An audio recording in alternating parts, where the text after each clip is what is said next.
لوک سبھا حلقہ حیدرآباد میں بیرسٹر اسدالدین اویسی کی انتخابی مہم ہر گھر کی مہم بن چکی۔ بیرسٹر اویسی نے بہادر پورہ کے رمنس پورہ ڈویژن کے مختلف علاقوں میں دورہ کرتے ہوئے عوام سے ملاقات کی اور مجلس کو کامیاب بنانے کی اپیل کی۔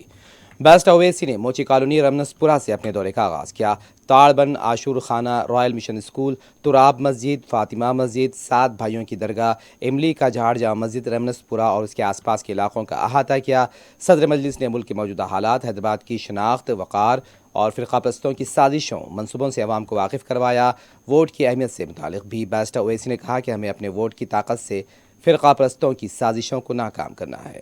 بیرسٹر اویسی کا جگہ جگہ عوام نے والہانہ استقبال کیا اور اس عزم کا اظہار کیا کہ انہیں بھاری اکثریت سے کامیاب بنایا جائے گا۔ اس موقع پر حلقہ بہادر پورہ کے رکن اسمبلی محمد مبین کے علاوہ متعلقہ کارپوریٹرز بھی موجود تھے۔